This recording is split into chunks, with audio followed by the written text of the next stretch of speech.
welcome. It's lovely to see you again here for some Ask Aunty Kk tea and tarot time. Saturday the 16th of July 2022. I'm here in Auckland, New Zealand, doing this work in the light. All for love and light, because love will always win. This morning I got a message from the other side of the world. Someone had watched my very first inaugural episode yesterday, and the message just said, "Love it," with the heart eye emojis, bringing back the light with the shooting star. And when I read that, I just heard the lyrics float through my mind. Love will always win. So already you've just learned something about me.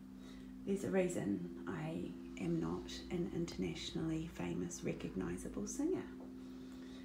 I listened to that song quite a few times and it gave me goosebumps, body chills, and I just knew that the lyrics in that song were a message. We all talk about meeting people who we feel like we've known forever, and I just got a feeling. Believe it or not, that's your polyvagal nerve. That is your body's physical reaction to another person's energy. Their energy comes out of their body and into your body, travels up those nerves into your brain, and then your brain creates the feeling. I've known this person before. We're soul sisters. You're my brother from another mother. We've all been saying these words over the last few years, and it's true. In that song, there's lines. You know, we made a pact before we were all born. We'd be closer than anyone ever before. I hear your heart beating through your skin. Know the world's not perfect, but with you, it's better than it's ever been. And I did some tarot. I was inspired to choose this little deck here, the Twin Tarot. And this came out, the Magician. As it is on heaven, let's manifest it on earth. So forget heaven as the word, but as I want it in my heart and my soul's desire, let it be on earth. And these two versions of the Lovers cards show basically how that can be manifested. We can be connected and together, or we can be looking in different directions and everything's a bit dark. I choose love. I choose the people on the right. I choose acceptance and connection with everyone.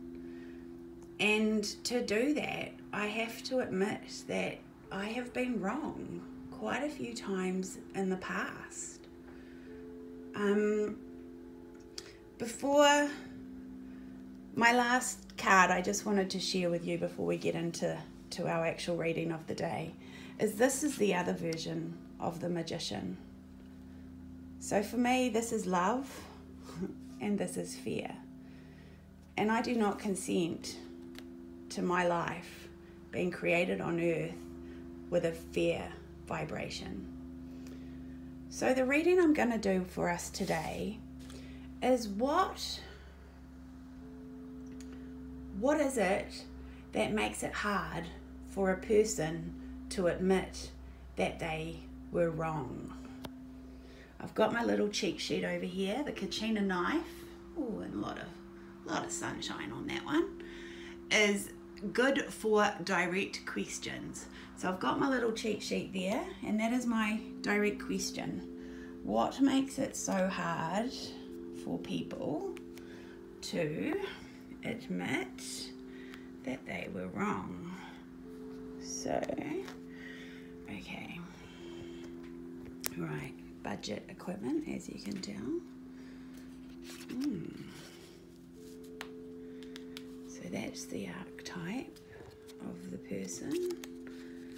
This is the situation. I'm going to move these ones. This is the past that led to this situation.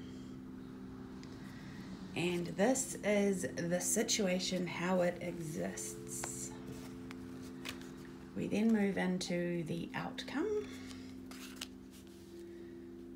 and some advice to support that outcome. Oops, sorry. And then some other advice.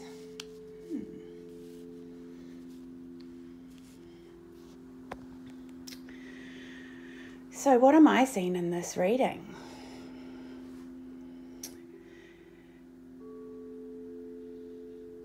The Strength card is an interesting card. It typically depicts a woman holding open the lion's mouth.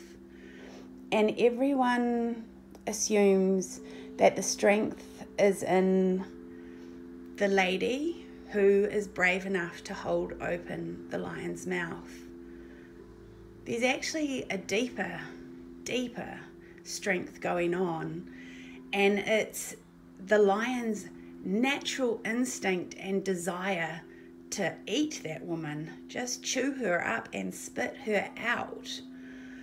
So that is what is going on. It's people are triggered. We've lived in fear for 2.5 years. We're not regulated.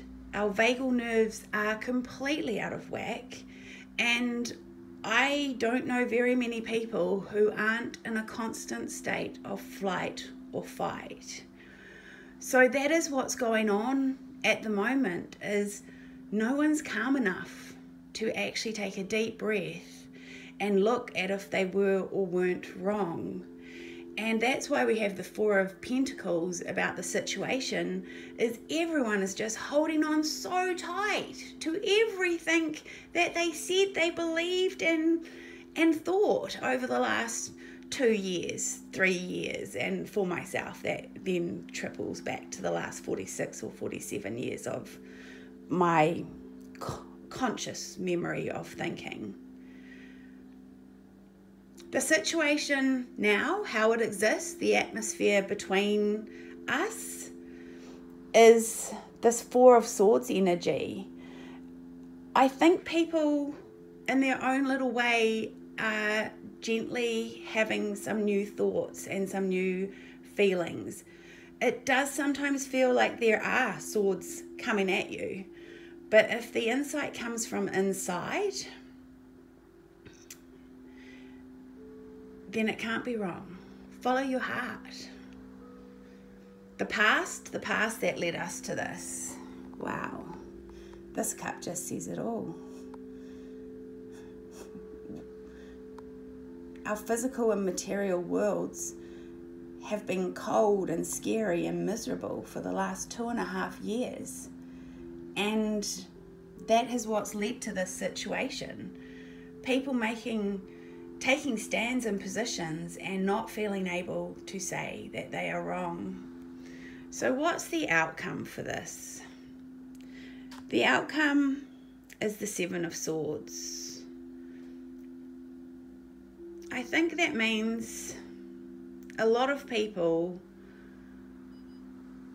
may have changed their thoughts, their feelings, their opinions, but they're not yet ready to admit that publicly.